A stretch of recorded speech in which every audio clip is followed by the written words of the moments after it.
फ़ज़ाई आलूदगी की कुछ बात कर लें तो पिछले कई दिनों से लाहौर समेत पंजाब के मुख्तलिफ शहरों में आलूदगी में तो कुछ कमी आई थी, लेकिन अब हुकूमत ने एक बार फिर खतरे की घंटी बजा दी है।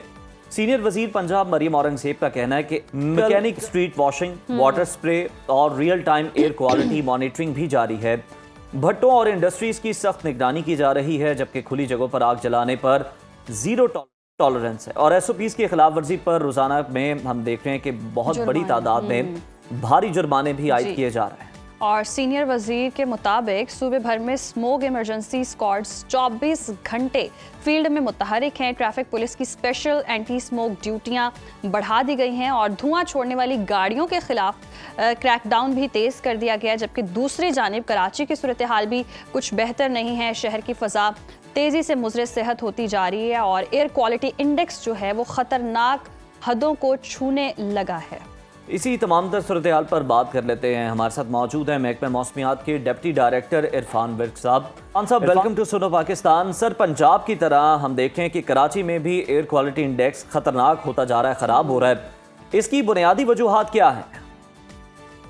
देखिए, जो एयर क्वालिटी इंडेक्स होता है, ये जो पोल्यूटेड पार्टिकल्स होते हैं हमारी हवा के अंदर, वो होते हैं। इसकी बुनियादी वजह यही है कि हमारे यहाँ जो बहुत ज़्यादा दरख्तों का कटाव हुआ है पहले, जिसकी वजह से जो है ना वो अर्बनाइजेशन ज़्यादा हो चुकी है। आपका एग्रीकल्चर लैंड भी काफ़ी कम हो गई है। इसी तरह जो हमारे जो हमसाया मुल्क हैं साउथ एशिया में, वहाँ पर भी ऐसी सिचुएशन है और कोल की भी इंडस्ट्री लगी है।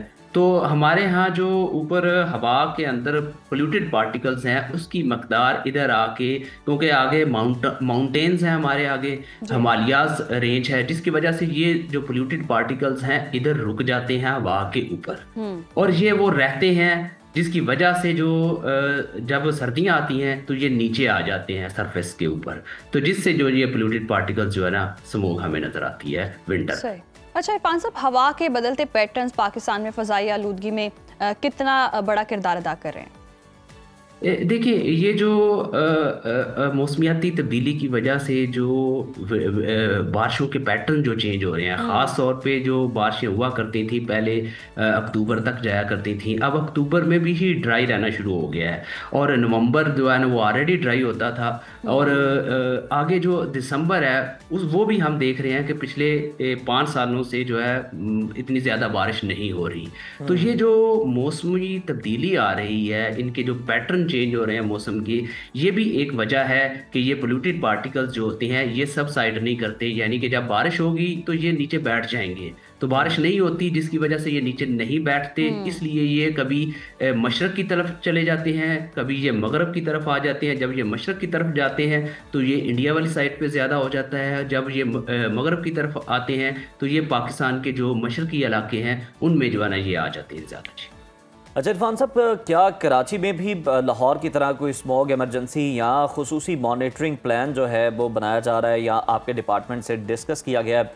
और कराची की मतलब सूरत हाल हम समझ नहीं पा रहे हैं। मतलब यहाँ पे तो कहा जाता है ना कि भारतीय पंजाब से या फिर दिल्ली से कुछ इस तरह की आलूदा हवाएं हैं जो कि दाखिल होती हैं। कराची में क्या मामला? देखिए, जो बड़े शहर होते हैं, जो मेट्रोपॉलिटन सिटीज़ हैं, वहाँ पर ऑलरेडी जो है ना वो ऑटोमोबाइल इंडस्ट्री भी होती है, दूसरी इंडस्ट्री भी होती है, तो वहाँ पर ऑलरेडी जो पोल्यूटेड पार्टिकल्स होते हैं वो मौजूद होते हैं और जब सर्दियाँ होती हैं तो ये हवा के ऊपर उठने की बजाय ये नीचे आ जाते हैं सरफेस के ऊपर, जिसकी वजह से जो आपके जो बड़े शहर हैं, बड़े शहरों में आपकी जो एयर क्वालिटी इंडेक्स है वो जो है ना वो ख़राब ही होती है, ख़ास तौर पे विंटर में जब बारिश ना हो, जैसे कि अक्टूबर, नवंबर और दिसंबर, ये ऐसे महीने हैं जिनमें जो है ना ये पोल्यूटेड जो आपके एयर क्वालिटी इंडेक्स जो है ना वो कम भी हो, ज़्यादा रहेगा, ख़राब रहेगा एयर क्वालिटी इंडेक्स, जिसकी वजह से जो है ना ये प्रॉब्लम्स आती हैं। इसलिए जो कराची में जब ये विंड चलेगी,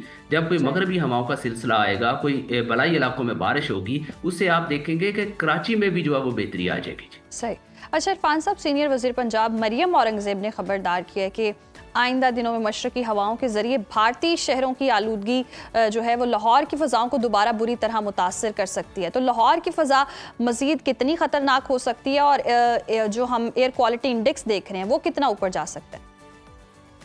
देखिए अभी भी एयर क्वालिटी इंडेक्स 300 से 400 की रेंज में है, और आने वाले वक्त में ये है कि जैसे ही इंडिया वाली साइड से थोड़ी सारी हवा आएगी, लेकिन वो 1-2 दिनों के लिए होगी, 2 से 3 दिन के लिए होगी, वो ज़्यादा नहीं होगी कि वो बहुत प्रोलॉन्ग करे। तो वक्ती तौर पे जो एयर क्वालिटी इंडेक्स है इसकी जो है मकदार थोड़ी सारी बढ़ सकती है, लेकिन ये चंद दिनों के लिए होगा, उसके बाद ये नॉर्मल हो जाएगा और एयर क्वालिटी इंडेक्स थोड़ा सा फिर कम हो जाएगा, फिर वो नॉर्मल पे आ जाएगा। लेकिन एयर क्वालिटी इंडेक्स बिल्कुल ख़त्म हो जाए ये नहीं होगा जब तक बारिश नहीं होती।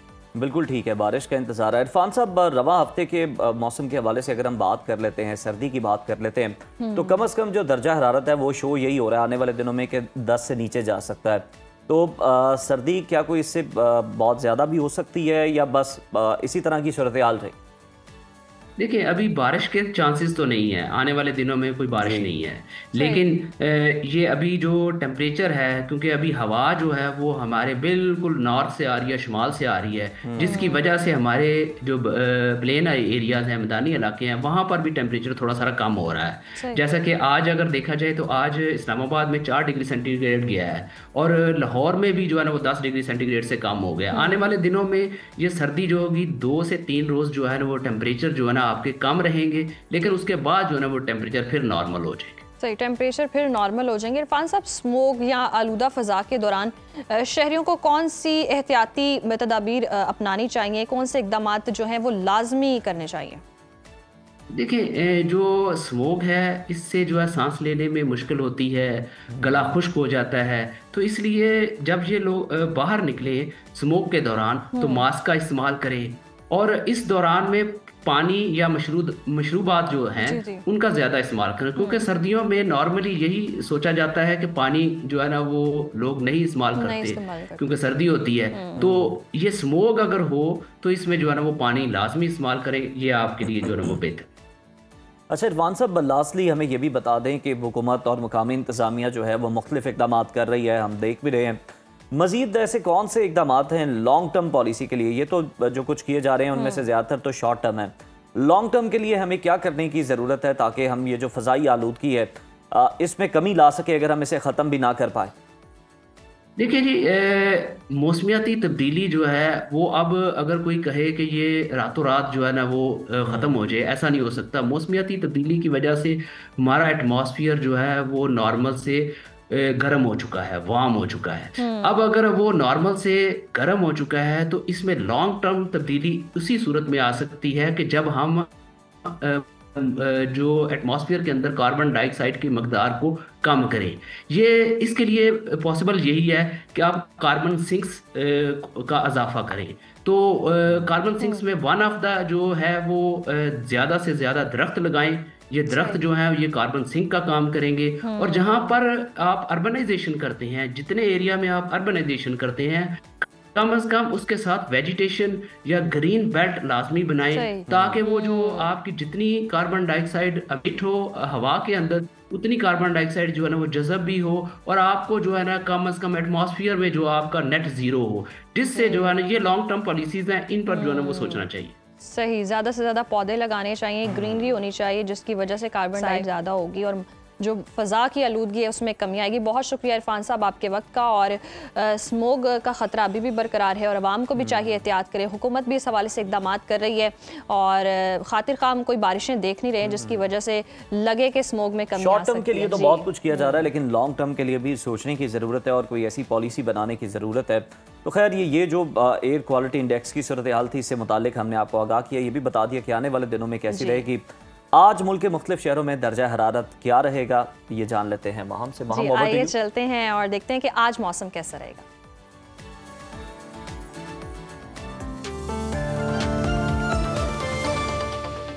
नाज़रीन, मुल्क में सर्दी जोर पकड़ने लगी है। शिमाली इलाकों में दिन और रात के औकात में टेम्परेचर मजीद गिरने लगा है।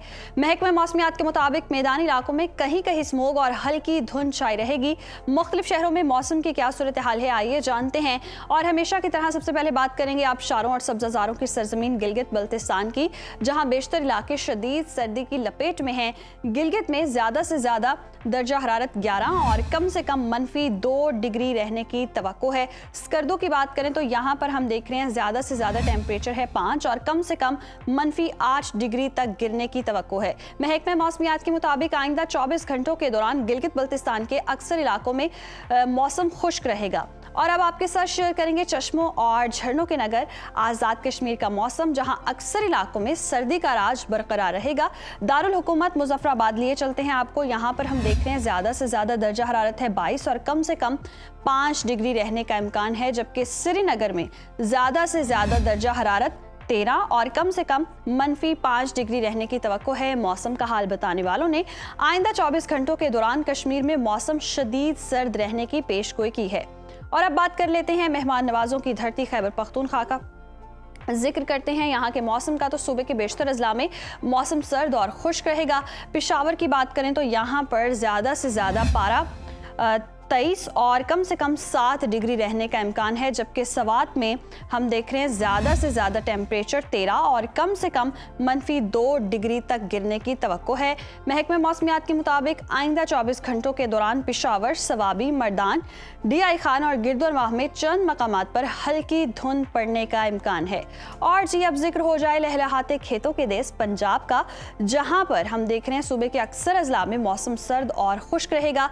मरी, गिलियात और गिरदुनवाह में शदीद सर्दी पड़ने का इम्कान है।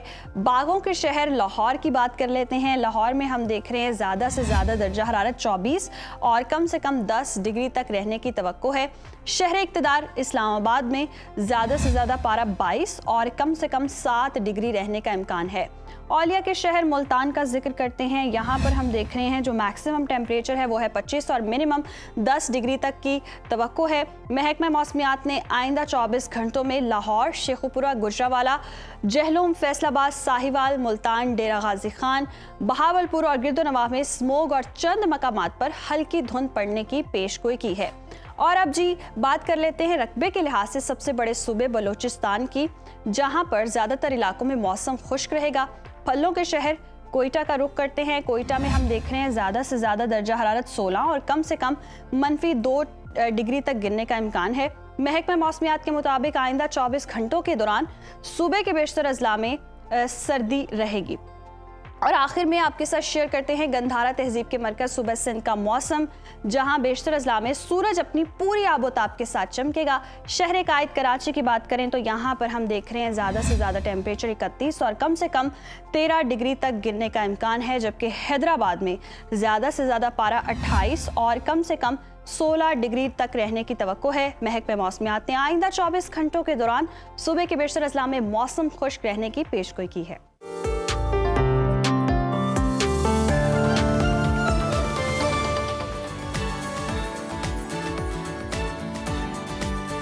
अभी आपके साथ एक बड़ी इंपॉर्टेंट न्यूज़ शेयर करते हैं। सऊदी हुकूमत ने हज 2026 के लिए सख्त तिब्बी शराइत का ऐलान किया है। आर्ज़ाए कल्ब, गुर्दों, फेफड़ों, जिगर, कैंसर, शदीद आसाबी या फिर नफ्सियाती बीमारी, अल्जाइमर्स, राशा, शदीद माजूरी और हामला ख़वातीन समेत मुतादिद बीमार और कमज़ोर अफराद अब हज पर नहीं जा सकेंगे। वजारत मजहबी उमूर के मुताबिक अगर कोई बीमार आज़िम हज पर जाने की कोशिश करे तो उसे वापस भेज दिया जाएगा और वापसी का खर्च खुद आज़िम हज बर्दाश्त करेगा। और मज़ीद ये कि हज पर रवानगी से कबल मेडिकल ऑफिसर की तस्दीक ज़रूरी होगी और फिटनेस सर्टिफिकेट जारी करने वाले डॉक्टर्स के खिलाफ भी कार्रवाई होगी। सऊदी हुकाम की मॉनिटरिंग टीमें फिटनेस सर्टिफिकेट की दुरुस्तगी की तस्दीक करेंगी ताकि सिर्फ वही लोग हज के लिए रवाना हो जो मुकम्मल तौर पर सेहतमंद हैं। तो यकीनन ये एक अच्छा इकदाम है कि जितने भी सेहतमंद लोग हैं उनकी तस्दीक होगी, सर्टिफिकेट जारी होगा, फिर ही वो हज के लिए रवाना हो सकेंगे। और इससे पहले भी बहुत सारे वाक़यात जो हैं वो पेश आ चुके हैं। वहाँ आपको पता है कुछ मौक़ों पर तो मिसमैनेजमेंट हुई, लोग बहुत ज़्यादा हो गए, भगदड़ मच गई और हलाकतें हुई बड़े पैमाने पर। लेकिन कुछ इस तरह के भी वाक़यात होते हैं क्योंकि मौसम वहाँ पर बड़ा सख्त होता है, शदीद होता है, गर्मी बहुत ज़्यादा होती है। तो ऐसे में जो इन बीमारियों में मुब्तला अफराद होते हैं, मनासिक हज आपने अदा करने होते हैं, उसके लिए आपको बड़ी जिस्मानी मुशक्कत जो है वो आपकी दरकार होती है। और अगर आप मुकम्मल तौर पर फिट नहीं है तो वहाँ पर फिर बहुत सारे मसाइल पैदा हो सकते हैं और वहाँ पे ऑब्वियसली आपको कोई संभालने वाले भी आपको उस तरह से इतना फैसिलिटेट नहीं कर सकते क्योंकि कई किलोमीटर आपको पैदल चलना पड़ता है सख्त मौसम के अंदर। तो ये एक तरह से एक अच्छी चीज़ है जो कि सऊदी हुकूमत की जानिब से ये फैसला किया गया है। ब्रेक शामिल करते हैं प्रोग्राम में। ब्रेक के बाद दोबारा मुलाकात होगी। देखते रहिए सुनो पाकिस्तान। वेलकम बैक जी। प्रोग्राम में आगे बढ़ेंगे और भी सितारे कैसे चेंज होंगे ये भी हम जानना चाहेंगे। और हर किसी को ये क्यूरियोसिटी तो रहती है कि हम अपना वीक जो है वो जान सकें और उसकी तरह फिर प्लान भी कर सकें उसके अकॉर्डिंग। तो सितारे क्या कहते हैं, टाइम वेस्ट किए बगैर हम चलते हैं। हमारे गेस्ट हमारे साथ स्टूडियो में मौजूद है दाऊद अहमद दाऊद साहब। जी दाऊद साहब, तो आज का ये हफ्ता कैसा रहने वाला है? आपका शुक्रिया। इस वीक में 4 बुरूज के लिए बड़ी तब्दीली, लेकिन 2 बुरूज को एहतियात करना है। कैसी रहेगी सूरत हाल? सबसे पहले बात करते हैं एरीज बुर्ज हमल वालों की। एरीज वालों के लिए इस वीक में थोड़ी सी नेगेटिविटी का सामना करना पड़ सकता है, मामलात में डिस्टर्बेंस आ सकती है। आप अपने पुराने कामों को ज़रूर करना शुरू करें और इस वीक में किसी से बहस, लड़ाई झगड़ा वगैरह से परहेज़ करें। जॉब और बिज़नेस की बात करें तो जॉब और बिज़नेस में एहतियात नज़र आती है, कामों में थोड़ी सी रुकावट है। और मोहब्बत की बात करें तो खुशियाँ हैं, मैरिज लाइफ, आपकी शादी की ज़िंदगी, सोलमेट से मुतल्लिक़ मामला अच्छे रहेंगे। बात करें आप लोगों के जॉब और बिज़नेस के बाद आप लोगों की हेल्थ भी ज़बरदस्त है। और आप लोगों के ट्रैवलिंग की बात करें तो ट्रैवलिंग की बहुत अच्छी एनर्जी नज़र आती है। और यहाँ पे क्या नहीं करना, अपने बड़ों और बुजुर्गों के मशवरे से चलना है। मून एनर्जी का मैसेज है आपके अज़म की जांच की जा रही है। और सन एनर्जी का मैसेज है कंप्रोमाइज़ का।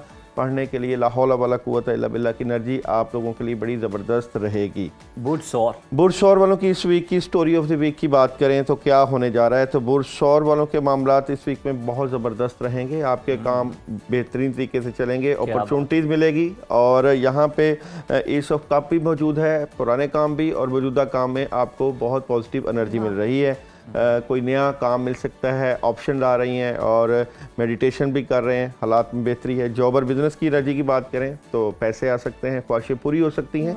और जनाब रिलेशन और मोहब्बत की बात करें तो यहाँ थोड़ी सी प्रॉब्लम नज़र आती है। सेहत की एनर्जी की बात करें तो 50-50 आपकी सेहत की एनर्जी है। और अगर आपकी सफ़र की बात करें कि करना चाहिए कि नहीं, तो वहाँ पे आपकी एनर्जी डिसीजन लेती हुई नज़र आ रही है। क्या नहीं करना आप लोगों को इस वीक में, अपने मामलात को अपने तक रखना है, उससे फ़ायदा होगा। मून एनर्जी आप लोगों को इस वीक में मैसेज दे रही है, आप अपना मकसद हासिल करने के बहुत करीब हैं। और सन एनर्जी का मैसेज है जनाब पीसफुल रेजोल्यूशन का। और पढ़ने के लिए या हय्यू या क़य्यूम 100 टाइम इस वीक में आपकी एनर्जी को बूस्ट करेगा।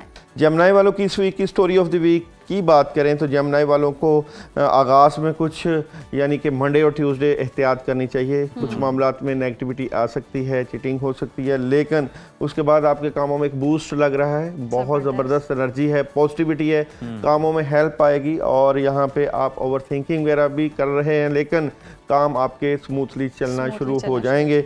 जॉब और बिज़नेस की बात करें तो अपने आप कैरियर के ऊपर बेहतरीन तवज्जो देते हुए नज़र आ रहे हैं। और रिलेशन और मोहब्बत की बात करें तो अच्छी एनर्जी है, कामयाबी है, अपॉर्चुनिटीज़ है। और जनाब यहाँ पे आप लोगों की सेहत की बात करें तो अपनी सेहत का ख्याल रखें। तलबा और तालिबात के लिए ये वीक बेहतरीन रहेगा। क्या नहीं करना आप लोगों को इस वीक में, डबल माइंडेड नहीं होना, बैलेंस करने की कोशिश करनी है। और मून एनर्जी का मैसेज है आप लोगों को कि आपके ख्वाबों को अमली मंसूबे की ज़रूरत है, अपने ख्वाबों पर भरोसा रखें। सन एनर्जी मैसेज दे रही है कम्युनिकेट क्लियरली।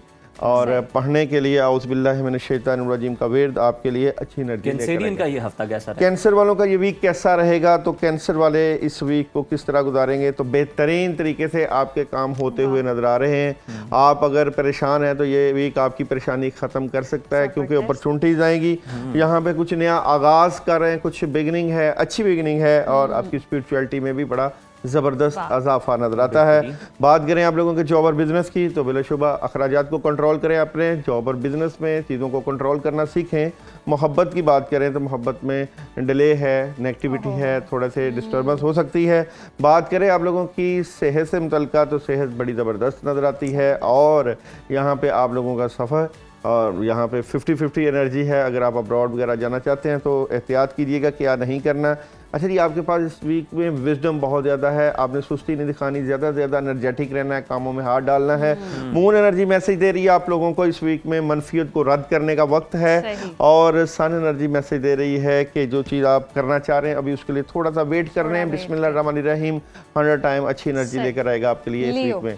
लियो वालों की इस वीक की स्टोरी ऑफ द वीक की बात करें तो लियो वालों का ये वीक बड़ा ज़बरदस्त और बेहतरीन नजर आता है। व्हील ऑफ फॉर्च्यून, कामों में बड़ी ज़बरदस्त एनर्जी है, काम बेहतरीन तरीके से होंगे। हालात में एक चेंज नज़र आता है, पॉजिटिव चेंज है। अपने बुजुर्गों और बड़ों के पास बैठ के अपने मशवरों को ज़रूर डिस्कस करिएगा। इस वीक में अच्छी एनर्जी आ जाएगी। एस ऑफ कप भी मौजूद है, तो ये वीक आप लोगों के लिए हालात को एक नया मोड़ देता हुआ नज़र आ रहा है।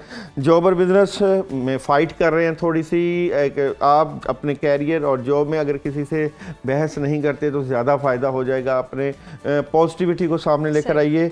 और मोहब्बत की बात करें तो बिल्कुल अच्छी एनर्जी है, मोहब्बत की नेगेटिविटी नहीं है। अगर बात करें आप लोगों के स्टडी अब्रॉड, स्टडी की एनर्जी की, तुलबा तालबात की, तो बिल्कुल अच्छी एनर्जी है। यहाँ पे आप एजुकेशन में अच्छी एनर्जी रख रहे हैं और खुशियाँ हैं, खैर बरकत है। क्या नहीं करना आप लोगों को? अच्छा जी, आप लोगों को डिले नहीं कुछ मामला करने जो आप कर रहे हैं। यहाँ पे आप लोगों के लिए मून एनर्जी आप अपने लिए काफ़ी हैं। सन एनर्जी आप लोगों के लिए इस वीक में मैसेज दे रही है कि आप जो मामला चला रहे हैं उसमें अभी डिले ना करें, आगे बढ़ें। और पढ़ने के लिए आप या हय्यू या कय्यूम का विर्द रखिएगा। विर्गो वालों की इस वीक की story of the week, change है और बड़ा चेंज हो सकता है। और ये चेंज आपको एहतियात से करना है। यहाँ पे डेथ कार्ड की एनर्जी भी है, ये पॉजिटिविटी भी हो सकती है, लेकिन आप इस मामले में स्ट्रेट फॉरवर्ड रहिएगा। जो भी आप चेंज ला रहे हैं, आप लूज अपनी कम्युनिकेशन नहीं कीजिएगा। जॉब और बिजनेस बेहतरीन रहेगा। खबरों का वीक है, समझे विर्गो वालों के लिए इंफॉर्मेशन का वीक है। और यहाँ पे आप लोगों की मोहब्बत से मुतल्लिका बात में डबल माइंडेड नज़र आते हैं। एजुकेशन में बहुत अच्छी एनर्जी है। क्या नहीं करना आप लोगों को? सारे मामलों को प्यार और मोहब्बत से ही डील करना है। अच्छी एनर्जी है, इज्जत शोहरत में इजाफा भी नज़र आता है। यहाँ पे मून एनर्जी का मैसेज है रूहानियत और अमलियत में तवाज़ुन रखें। और सन एनर्जी मैसेज दे रही है अबंडेंस का, पढ़ने के लिए या जल जलाली वाली इकराम का विर्द अच्छी एनर्जी लेकर आएगा। लिब्रा वालों की इस वीक की स्टोरी ऑफ द वीक की बात करें तो क्या होने जा रहा है लिब्रा वालों का? अच्छा, लिब्रा वाले इस वीक में बड़े स्ट्रेट फॉरवर्ड है। आपने तमाम कामों को बड़े अच्छे तरीके से, परफेक्ट तरीके से करने की इस वीक में कोशिश करेंगे और होंगे भी। यहाँ पे कुछ मामलात अपनी फैमिली से मुतल्लिक़ आपको डिस्टर्ब कर सकते हैं, उनको आपने ज़रूर डिस्कस करना है। जॉब और बिजनेस की बात करें, बिल्कुल अच्छी एनर्जी है, कामयाबी है। मोहब्बत की बात करें तो मोहब्बत में भी कामयाबी है। एजुकेशन थोड़ी सी डिस्टर्बेंस नज़र आती है। और यहाँ पे क्या नहीं करना, हर चीज़ को चेंज करने से पहले ज़रूर मशवरा करना। बिल्कुल सब चीज़ें चेंज ख़त्म नहीं कर देनी। मून एनर्जी का मैसेज है एक नया मोहब्बत का सिलसिला भी शुरू हो सकता है। और सन एनर्जी मैसेज दे रही है इट्स अप टू यू, ये आपके ऊपर डिपेंड करता है कि किस तरह चीज़ों को लेकर चलें। और यहाँ पे आउज़ बिल्लाहि मिनश शैतानिर रजीम ज़रूर इस वीक में ज़्यादा से ज़्यादा पढ़िएगा। स्कॉर्पियो वालों की इस वीक की स्टोरी क्या नज़र आती है? तो स्कॉर्पियो वाले इस वीक में काम बहुत ज़्यादा हैं, बढ़ते हुए काम, जिम्मेदारियां और कामों का प्रेशर नज़र आता है। यहाँ पे इस चीज़ की क्लैरिटी मिल जाएगी कि अब आपने डिसीजन किस तरफ लेकर जाना है, कौन सा फैसला करना है, क्योंकि यहाँ 3 ऑफ कप की भी एनर्जी है। तो ये वीक आप लोगों के लिए एक पॉजिटिव चेंज लेकर आ रहा है। जॉब और बिजनेस की बात करें तो प्लानिंग ज़रूर होनी चाहिए आने वाले वक्त की, और अच्छी प्लानिंग नज़र आती है। और मोहब्बत की बात करें तो मोहब्बत में भी बहुत अच्छी एनर्जी है। यहाँ पे आप लोगों की स्टडी की बात करें तो तुलबा तालबात के लिए स्टडी के लिए प्रॉब्लम हो सकती है। और यहाँ पे बात करें क्या नहीं करना, अपनी बातें अपने तक रखेंगे तो ही फ़ायदा होगा।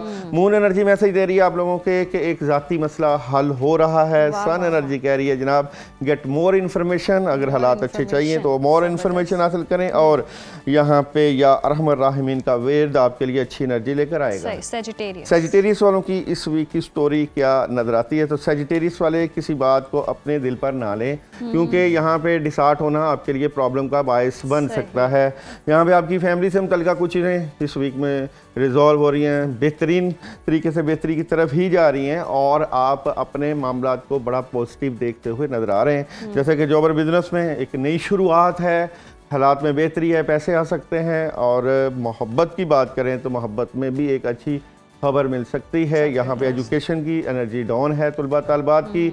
और जनाब क्या नहीं करना, अपॉर्चुनिटीज़ आएंगी, इन्वेस्टमेंट करें। इस वीक में आप गोल्ड ले सकते हैं, प्रॉपर्टी ले सकते हैं, ये चीज़ आपके लिए बहुत अच्छी रहेगी। मून एनर्जी में इन्वेस्ट यहाँ पे कह रही है कि ये वक्त है शिफा का, चीज़ें बेहतरी की तरफ जा रही है। और सन एनर्जी कह रही है यहाँ पे जो आप काम कर रहे हैं उसमें आपके लिए एक बड़ा पॉजिटिव चेंज आ सकता है। कैप्रिकॉन वालों की इस वीक की स्टोरी ऑफ द वीक की बात करें तो क्या होने जा रहा है कैप्रिकॉन वालों के लिए? इस वीक में काम काफ़ी ज़्यादा नज़र आ रहे हैं। आपको इस वीक में प्लान करने की बेहतरीन ज़रूरत है। यहाँ पे बहुत सी चीज़ें आपके माइंड में आएंगी, आपकी विजन, आपकी सोच में बहुत ज़बरदस्त इजाफा नज़र आता है। और यहाँ पे आप कुछ गुस्सा भी रह सकते हैं, कुछ बड़ा करने की कोशिश में भी लगे हुए हैं, लेकिन कामयाबी आपको मिल सकती है क्योंकि ये सौखा मौजूद है। यहाँ पे आप लोगों के जॉब और बिज़नेस की बात करें तो बहुत अच्छी एनर्जी है, कामयाबी मिलेगी। कैरियर, जॉब, जहाँ भी काम कर रहे हैं। मोहब्बत की बात करें तो मोहब्बत में भी काफ़ी एनर्जी है, अच्छी एनर्जी है, बेहतरीन मामलात रहेंगे। तलबा तलबात की एजुकेशन बेहतरीन रहेगी। क्या नहीं करना, आप लोगों को अपने आप को इंजॉय करना है। ख्वाहिशें मिल रही हैं, अल्लाह ताला आसानियाँ पैदा करें। वाइट कलर का ज़्यादा इस्तेमाल करें। मून एनर्जी आप लोगों को मैसेज दे रही है कि जी लेने की बजाय देने का वक्त है, राह अल्लाह भी देना शुरू करें। और सन एनर्जी कह रही है लेट गो, हिम्मत करें, आगे बढ़ें। बिस्मिल्लाहिर्रहमानिर्रहीम का वेद आपकी एनर्जी को बूस्ट करेगा। एक्वेरियस वालों की इस वीक की स्टोरी ऑफ द वीक की बात करें तो एक्वेरियस वालों को इस वीक में कुछ मामला से मुतल्लिक़ क्लैरिटी मिल जाएगी और ये क्लैरिटी आपको बड़ी ज़बरदस्त रहेगी और आप बेहतर पोजीशन पर भी बैठेंगे। लेकिन एंड ऑफ द वीक में कंफ्यूज हैं। किस बात से मुतल्लिक़ आप कंफ्यूज हैं? कुछ आपने बड़ों के फैसले और पुरानी बातों को लेकर और माली मामला से मुतल्लिक़ कुछ चीज़ें चेंज होंगी। जॉब और बिज़नेस की बात करें तो जॉब और बिज़नेस में बेहतर ऑप्शन कामयाबी है। मोहब्बत की बात करें तो मोहब्बत में कोई डिसीजन ले रहे हैं, किस तरह का डिसीजन ले रहे हैं जनाब? तो डिसीजन ये कि आप कुछ चेंज चाहते हैं, उस चेंज में आपके लिए बड़ी ज़बरदस्त हेल्प आएगी। और बात करें एजुकेशन की तो बेहतरीन है एजुकेशन के मामलात। हेल्थ की बात करें तो हेल्थ आपकी थोड़ी सी डिस्टर्ब है। क्या नहीं करना आप लोगों को?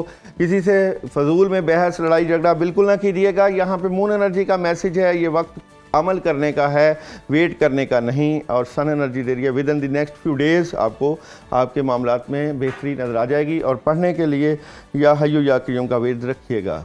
आखिरी पाइसेस वालों की इस वीक की स्टोरी ऑफ द वीक क्या नज़र आती है? पाइसेस वालों को इस वीक में बिल्कुल एहतियात करना है। नेगेटिविटी आ रही है, कामों में रुकावट आ रही है, डिस्टर्बेंस हो सकती है, खासकर आपके रिलेशन या फैमिली से मुतल्लिक़।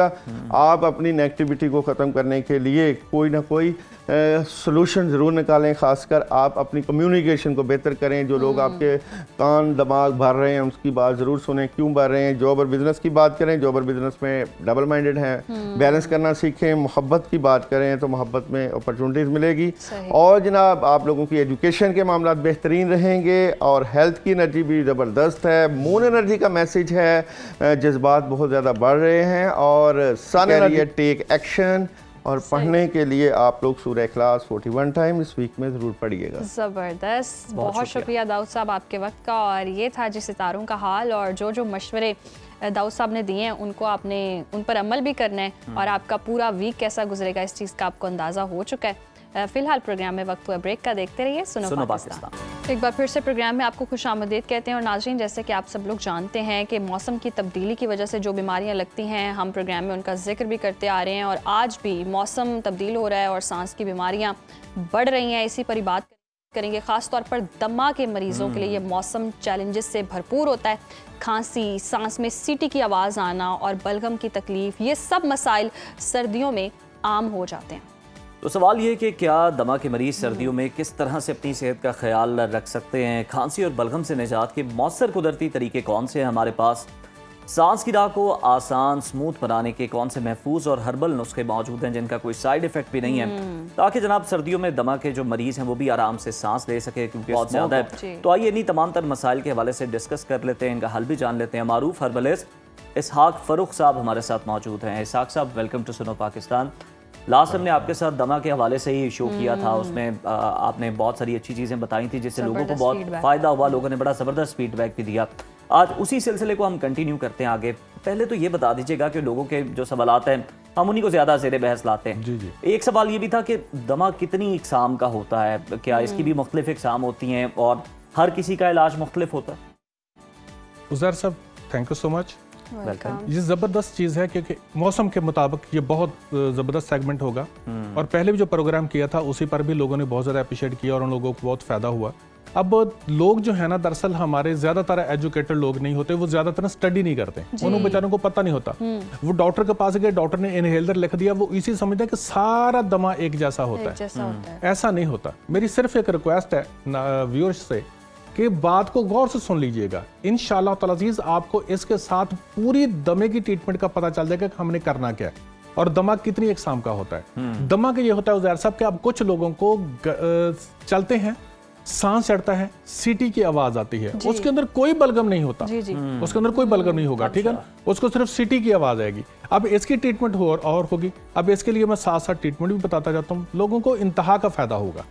अगर किसी को, गौर से सुन लीजिएगा प्लीज, फिर रिक्वेस्ट करता हूं, आप देखते नहीं है, फर्क नहीं करते और फिर कहते हैं कि हमें आराम नहीं आ रहा। दमा काबिल इलाज है, दमा ला इलाज मर्ज नहीं है। अगर आपको सिर्फ सीने के अंदर सीटी की आवाज आती है, चलते हैं दिल की धड़कन तेज हो जाती है, साथ चलते हैं और साथ आपका मुंह खुश्क हो जाता है, सांस फूल जाता है, सीटी की आवाज आती है, तो उसके लिए आपने गर्म चीजें नहीं खानी, ठीक है। दूसरा आपने ये करना है कि किसी भी कंपनी का लाउक सिपस्तान, किसी भी कंपनी का ले ले, वो आपने लेकर इस्तेमाल करना है, आधी चम्मच सुबह, दोपहर, शाम। लेकिन दमा चंद दिनों के अंदर खत्म नहीं होता, ना ही इसके ऊपर असर होता है। ये ऐसी बीमारी होती है जो सालों में आई है और महीनों में जाती है, ठीक है जी। एक तो ये चीज है कि अगर ऐसी किसी को प्रॉब्लम हो तो उसके लिए लाउक सिपस्तान इस्तेमाल करें। दूसरा ये, कुछ लोग ऐसे होते हैं उनके सीटी की आवाज भी आती है, लेकिन जब सांस लेंगे ना तो उसको भी और जो साथ बैठा होता है उस शख्स को भी वाज़े पता चलता है कि जैसे सीने के अंदर बलगम है और खरड़ खरड़ की आवाज आ रही है। और ये अक्सर होता है, आप भी सुनेंगे, दमे वाला जो मरीज होगा उसको खरड़ खरड़ की आवाज भी आ रही होगी, ठीक है। और जितने दमे के मरीज होते हैं ये साथ कॉन्स्टिपेशन के, कब्ज के पेशेंट लाजमी होंगे, उसके लिए भी आपको बताऊंगा साथ। अब आपने इसके लिए क्या करना है, इसके लिए ये आपने करना है कि पहले भी जो मैंने फार्मूलेशन बताई हुई है वो भी है, मलट्ठी है, बर्गबांसा है, दूसरी चीजें हैं, वो इस्तेमाल कर लें। साथ इसके ये है लाउक, ख्यार, शंबर, किसी भी पंसार स्टोर से जाएंगे इजीली मिलेगा आपको लाउक, ख्यार, शंबर। इसकी आधी चम्मच सुबह, दोपहर, शाम इस्तेमाल करें। इसके साथ उज़ैर साहब ये चीज होगी, जो सीने के अंदर बलगम है ना वो उखड़ के बाहर आ जाएगी। बलगम का कोई भी रंग हो, परेशान ना होइएगा। दूसरी बात ये, लोग परेशान किस वक्त होते हैं? परेशान उस वक्त होते हैं उज़ैर साहब कि जब उन्होंने कुछ खाना शुरू किया ना, मेडिसिन लेनी शुरू की, अब बलगम उखड़ेगी। जब बलगम उखड़ती है ना तो सांस पहले से कुछ तंग होने लग जाता है, क्योंकि वो पहले बलगम जमी हुई थी, अब वो उखड़ी है, नालियां फुल हो गई हैं, क्योंकि उसने खांसी आके बाहर निकलना है, तो लोग परेशान हो जाते हैं। प्लीज परेशान ना हुआ करें, आप थोड़ा सा सब्र करें, उसी वक्त उस मेडिसिन को छोड़े नहीं, साथ उसके भाप लें, स्टीम लेना शुरू कर दें। आप सफेदे के पत्तों की स्टीम लेना शुरू कर सकते हैं, ठीक है। अदरक, पुदीना, बड़ी इलायची, इसका कहवा पीना शुरू कर दें। अदरक का पानी जो है वो साथ शहद के अंदर मजीद मिक्स करके पीना शुरू कर दें, इसके साथ बलगम मजीद उखड़ के बाहर आ जाएगा। जैसे सीना साफ हो जाएगा इंशाल्लाह ताला अजीज उसकी ठीक हो जाएगी। अच्छा इसहाक साहब, ये भी होता है, हम देखते हैं कि दमा के जो पेशेंट हैं उनको जिस तरह अगर ये दवाइयाँ लग गई हैं तो वो फिर सारी जिंदगी दवाइयाँ खा रहे होते हैं, ये अगर इलाज करें तो फिर दवाई छूट जाएगी?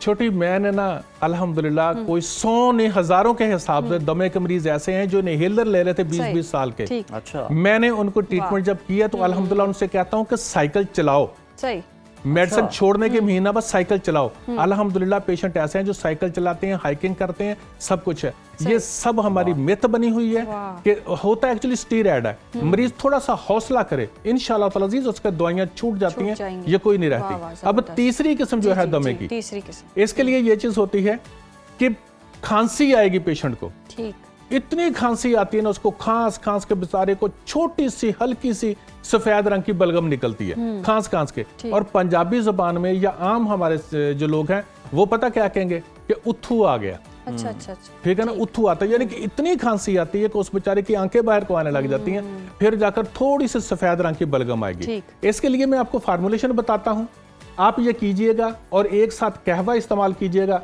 मेरा रब रहमत फरमाएगा इंशाअल्लाह ताला अज़ीज़, ऐसे लोग जिनको दमा है, खांसी आती है और हल्की सी बलगम निकलती है, मैं हर चीज को वाजे पता क्या कहता हूं, आप लोगों को परेशानी ना हो, वरना मैं भी रूटीन में बता के चला जाऊं, नहीं, एक एक चीज को मैं क्लियर करता हूं कि ये मुश्किल बीमारी नहीं है, ठीक हो जाती है, सिर्फ आप हौसले से आराम ट्रीटमेंट करें। देखें इसके अंदर है जी काकड़ा सिंगी, ये 80 ग्राम लेनी है आपने, ये इस तरह से होगी, काकड़ा सिंगी 80 ग्राम लेनी है आपने, राई 20 ग्राम लेनी है आपने, मेथी दाना 20 ग्राम लेना आपने, बर्ग बांसा 40 ग्राम लेना है, और कलवंजी ठीक, ये भी 40 ग्राम लेनी है। इन तमाम चीजों को बारीक पीस लें। सही। बारीक पीस के इसकी आधी चम्मच सुबह दोपहर शाम इस्तेमाल करें और इसके साथ एक कहवा सुन लें, दारचीनी ठीक, 1 इंच का टुकड़ा, बड़ी इलायची 1 अदद, अजवाइन देसी 1 चुटकी, यानी कि आधी चम्मच से थोड़ी सी कम हो। सही। इसको 1 कप पानी में जो छोटा कप होता है उसके अंदर डालें, हल्की आंच पर ढांप कर पकाएं। जब आधा रह जाए इसको पीना शुरू कर दें। एक्चुअली उज़ैर साहब होता यह है कि बलगम उस वक्त इतनी पतली होती है कि वो बाहर आ नहीं रही होती और फेफड़े कमजोर होते हैं। वो खांसी आती है कि बाहर निकल जाए, क्योंकि कोई चीज भी अल्लाह ताला का शुक्र है, रब ने हमारी बॉडी ऐसी बनाई है कि नुकसान देने वाली चीज हमारे जिस्म में रुकती नहीं है। आपको उल्टी आ जाती है, आपको मोशन आ जाए, सिर्फ इसलिए कि जो नुकसान देने वाली चीज है वो बाहर निकल जाए। बलगम भी इसी तरह से होती है कि जब आपके सीने में होती है तो आपको ये होता है कि ये बाहर निकल जाए, वो निकल नहीं रही होती, जमी हुई होती है। जब ये चीजें इस्तेमाल करते हैं और साथ आप कहवा इस्तेमाल करते हैं वो वाला, ठीक है, उसके साथ बलगम गाढ़ी हो जाती है, जिस्म के अंदर कुछ इम्यूनिटी भी आ जाती है और साथ गाढ़ी होती है। फिर जब खांसी आती है तो बलगम बाहर निकलने लग जाती है। आपको उथू आना, अगर आप ये इस्तेमाल करें जी 7 दिन के अंदर इंशाअल्लाह ताला जी उथू आना आपको बंद हो जाएगा और आपको नॉर्मल हो जाएगा। बच्चों के हवाले से कहा जाता है कि ये तो अपनी बलगम निकाल ही नहीं पाते, मतलब बड़े तो खांस लेते हैं, लेकिन बच्चों के लिए बड़ी मुश्किलात होती हैं, तो उनके लिए भी क्या यही है या कोई और चीज है जो कि उसके लिए हम बच्चों को देखें? बच्चों के लिए ऐसी चीजें खा नहीं सकते जी। बच्चों को मेरे पास जितने भी आते हैं ना, खांसी, नजला, जुकाम, बुखार के जो भी होते हैं, इनकी एक तो हम ट्रीटमेंट करते ही नहीं, ठीक है ना। इनको मैं सिर्फ कहवे देता हूँ, अल्हम्दुलिल्लाह ठीक। जितने भी एमबीबीएस डॉक्टर बैठे दवाइयां देते हैं ना, वो मैं सिर्फ कहवों से ठीक करता हूँ। आप बच्चे को ना यही जो मैंने कहवा बताया है, ये कहवा इस्तेमाल कराएं और किशमिश लें। रात सुबह के टाइम पर आप भिगो दें उसको, साफ करके धो के उसके तिनके निकाल के रात के टाइम पर, सुबह के टाइम पर भिगो दें उसको, ठीक है जी। भिगो के आप बच्चा जितना बड़ा है उतनी लेनी पड़ेगी, मैं मिकदार उसकी क्या बताऊं। भिगो दें, भुगी रहे, शाम के टाइम पर उसको मैच करें अच्छी तरह, हाथों से अच्छी तरह मैच कर दें, वो उसी के अंदर मिक्स हो जाएगा। सारा कुछ बच्चे को चम्मच के साथ पिला दें। अब बच्चा जो होता है ना, उसकी जितनी भी बलगम होती है वो हमेशा उसके मैदे के अंदर जारी होती जी, ठीक है। अब जैसे ही उसको स्टूल पास होने लग जाएगा वो ठीक होने लग जाएगा। और मैंने बड़ों का भी बताया था कि जितने भी मरीज दमे के पेशेंट होते हैं, आपने देखा होगा कि वो कॉन्स्टिपेशन के मरीज होते हैं, ये आप खुद भी देखेंगे कि आपको कब्ज जो है वो बहुत ज्यादा रहती है। इसलिए मैं कोई लंबी चौड़ा ट्रीटमेंट नहीं बताता, मैं अपनी कोई फार्मूले नहीं बताता। जी वक्त जरा हमारे पास थोड़ा सा कम है, हम आखिर में ये जानना चाहते हैं कि गला पकना एक बहुत बड़ा मसला है जी, और डॉक्टर्स के पास जाएं तो फौरी ऑपरेशन के हवाले से वो कहते हैं कि रेकमेंड यही करते हैं। उसका भी कोई इलाज है? कोई लोग ऑपरेशन से बच जाएं, पैसा भी लगता है, वक्त भी लगता है, परेशानी भी होती है। मैं जबरदस्ती और जल्दी से एक फार्मूलेशन बता देता हूँ। हमारे मेंटर हकीम साहब और मुल्तानी साहब जो हैं, उनका एक फार्मूलेशन है। मैंने आज तक कोई ऐसा पेशेंट जिसका गला पका हुआ हो, डॉक्टर ने कहा हो जो ऑपरेशन करना पड़ेगा, टेम्परेचर हो रहा है, बुखार हो रहा है, मैंने आज तक नहीं देखा कि उसकी बचत ना हुई, वो अल्हम्दुलिल्लाह ठीक होता बगैर ऑपरेशन के। ये है रीठा आम मिल जाता है। किसी पंसार स्टोर से जाना, उसे कहना कि यार एक रीठा दे दे, मुफ्त में दे देगा आपको। एक ये मुफ्त का इलाज है आपका, कोई पैसे नहीं लेगा। इसको आपने तोड़ेंगे, इसको जब तोड़ेंगे तो इसकी गिरी निकाल देनी है। इसका जो छिलका होगा, ठीक है ना, इसके छिलके को आपने 1 गिलास पानी के अंदर बॉयल करना है, ठीक है। जब इसको 2-3 बॉयल आ जाए ना, इसको उतारें और इसका पानी जो है उसके साथ गरारे करें। ये खाने वाली चीज है। ये देखें, मैंने तोड़ा पता क्यों है? ताकि आप लोगों को पता चल जाए कि वाकई खाने वाली चीज है, वो मुंह में लगा। जिस तरह आपने तोड़ा, अगली दफा लगता है मैं दांतों का सेगमेंट करूं। ये देखें, ये इसकी निकल गई और ये है छिलका, ठीक है। ये इतना ही पकाना है, ठीक है जी। आप इसको पकाएंगे, इसके साथ आपने गरारे करने। जब गरारे करेंगे ना, मुंह में लेसदार सा पानी आएगा, उसको बाहर फेंकते जाना। अगर निगल भी लेंगे तो कुछ फर्क नहीं पड़ता, लेकिन उसको पीना नहीं है क्योंकि दिल की घबराहट पैदा करता है। सिर्फ इसके गरारे करें और साथ दूध गर्म करके रख लें, पहले नीम गर्म दूध हो, साथ ही जैसे गरारे कर लिए उसके बाद दूध पिए, ठीक है जी। जिस बंदे को एक लुकमा भी अंदर नहीं जा रहा था, डॉक्टर कहते थे और मरीज भी ये है, पिटते हुए आते हैं कि डॉक्टर साहब कुछ नहीं, पानी नहीं अंदर जा रहा, रोटी नहीं खाई जा रही, इंशाल्लाह ताला जी उसके साथ दूध भी पिएगा। ऑपरेशन का मुतबादिल ये सिर्फ एक रीठा 100% सर मैं गारंटेड कहता हूं। और मुफ्त किल्लत है, और यकीनन जितने भी इस तरह के पेशेंट हैं उनको ये नुस्खा आजमाना चाहिए। हर तरह की प्रॉब्लम आपकी दूर हो जाएगी। प्रोग्राम में वक्त है ब्रेक का, देखते रहिए सुनो पाकिस्तान।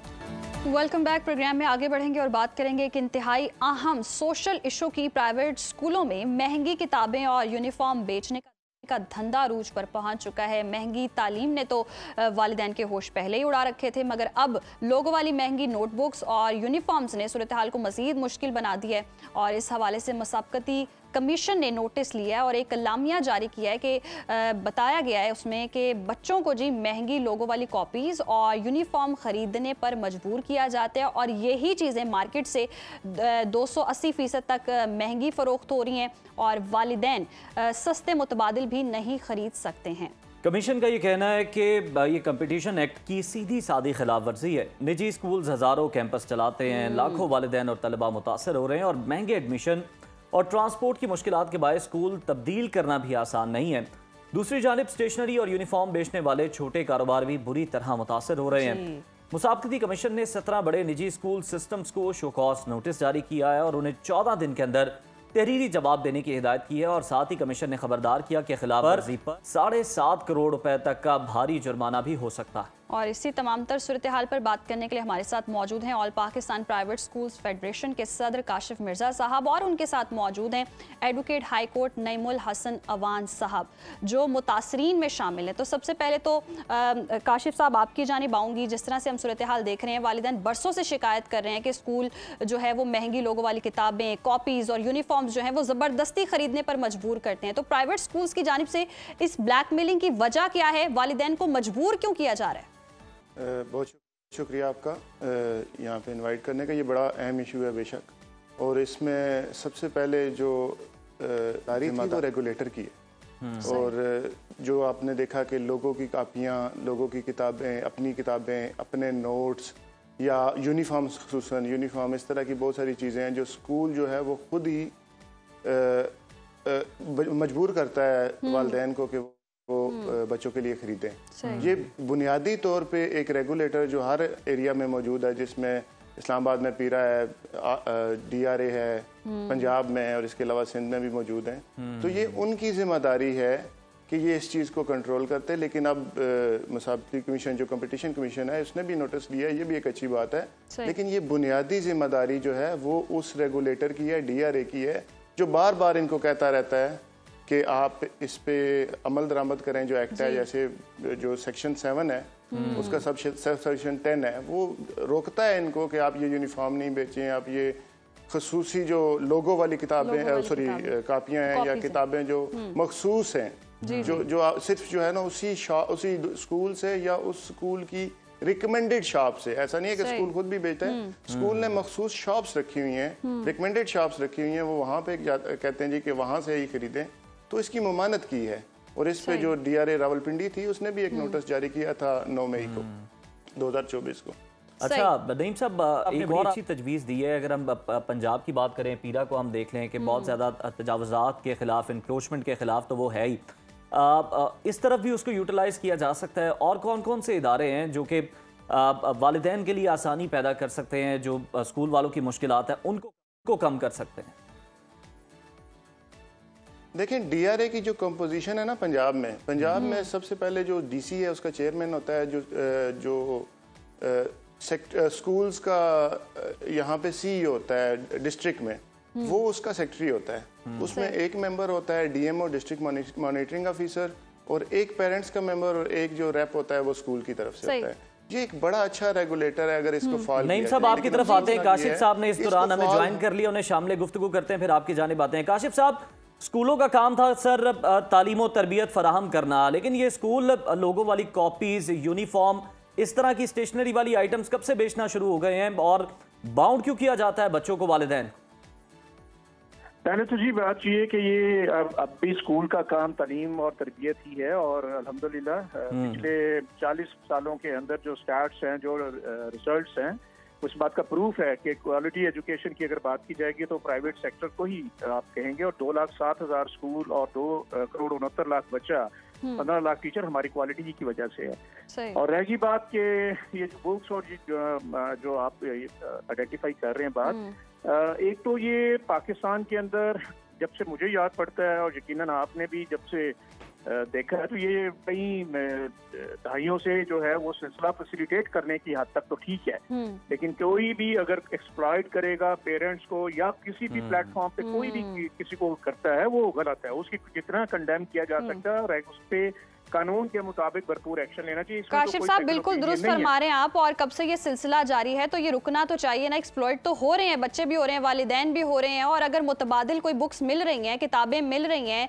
तो वो वहां से जाकर क्यों नहीं खरीद सकते सस्ते दामों? स्कूल से ही लेना क्यों इतनी बाउंड क्यों कर दी गई है? तो एक पॉइंट है जिसको मैं इसमें असिस्ट करना चाह रहा था जी कि जो अभी बात की गई है मुसाफिरती कमीशन की इस रिपोर्ट की, तो ये इटसेल्फ रिपोर्ट जो है वो अपने कंटेंट के लिहाज से जो अब तक सामने आए हैं वो बहुत सी शकूक और शुबाहत और उसकी क्रेडिबिलिटी के ऊपर क्वेश्चन पैदा कर रही है। 17 स्कूल का हवाला आपने दिया शोकास, तो शोकास तो जिनको गया है वही उसका जवाब देंगे कि एलिगेशन अगर किसी पे लगता है तो फेयर ट्रायल का हक जो है आपका आइन का आर्टिकल 10A देता है, वो उनका जवाब देंगे। अगर वो गिल्टी हैं तो यकीनन उनके खिलाफ सख्त एक्शन लेना चाहिए, हम पेरेंट्स के साथ हैं। But at the same time तो काशिफ साहब हम तो ये जानना चाह रहे हैं कि ये एक्शन ठीक हुआ है कि नहीं हुआ है, क्योंकि प्राइवेट स्कूलों में हम देखते हैं पहले ही तालीम बहुत महंगी है, ट्रांसपोर्ट के इतने खर्चे हैं, फिर कोई ना कोई इवेंट्स आ जाते हैं, ओकेजन्स आ जाते हैं, वो चीज़ें होती हैं, और उसके बाद इस तरह बुक्स के खर्चे, इस तरह की चीज़ें होना, आप क्या समझते हैं कि ये फैसला ठीक हुआ है? समझता हूँ कि ये जो रिपोर्ट जिसकी बुनियाद के ऊपर ये एक्शन लिया गया, मैं पहले उस रिपोर्ट को जो है हम चैलेंज करते हैं और मुस्तरद करते हैं, क्योंकि उसके अंदर कहा गया कि 2,07,000 स्कूल हैं जिसमें 53% स्कूल जो हैं यही काम कर रहे हैं। तो इसका मतलब ये है कि जिस बंदे ने भी ये रिपोर्ट तैयार की है वो उसने एक टेबल स्टोरी अपनी गढ़ ली है और उसके पास यकीनन फिर उसका सबूत होना चाहिए। अगर आप एलिगेशन लगाते हैं तो यकीनन जिस तरह आपने 17 स्कूलों को फिर क्यों आपने जो है शोकास दिया, फिर तो 53% जो स्कूल लगभग को 1 लाख से ज्यादा बनते हैं सबको शोकास दें।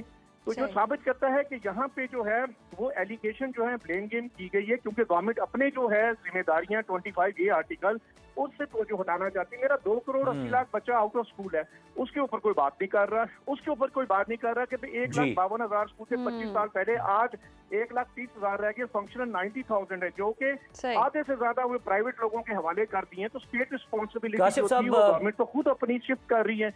तो अगर ये मेल प्रैक्टिस है तो आप फिर प्रेशराइज, अगर आप सिर्फ प्राइवेट सेक्टर को क्रॉस द बोर्ड नहीं कर सकते। हमारे 40-50 सालों के अंदर जो रिकॉर्ड हैं, जो रिजल्ट हैं, जो क्वालिटी है वो साबित कर चुकी है। हाँ, अगर कहीं सर ये भी साबित शुदा है, ये वालिदैन खुद बताते हैं। अभी एक मुतासरा शहरी भी हमारे साथ मौजूद है, नईम साहब, जो कि खुद भी एडवोकेट है। नईम साहब, आप ही जरा काशिफ साहब को बता दीजिए कि कौन कौन सी मुश्किलात जो हैं वो फेस करनी पड़ती हैं प्राइवेट स्कूल की जानिब से वालिदैन को, बच्चों को, इस तरह की चीज़ों की खरीदारी के नाम। देखिए, मैं एक तो पहली बुनियादी बात है, काशिफ साहब से एग्री करता हूँ कि ये बुनियादी जिम्मेदारी गवर्नमेंट की है। सही। तो गवर्नमेंट पे जो है वो ये जिम्मेदारी बनती है कि वो इसको इम्प्लीमेंट कराएं, लेकिन ऐसा नहीं है कि हम अपने गलत काम को गवर्नमेंट पे डाल दें। जी।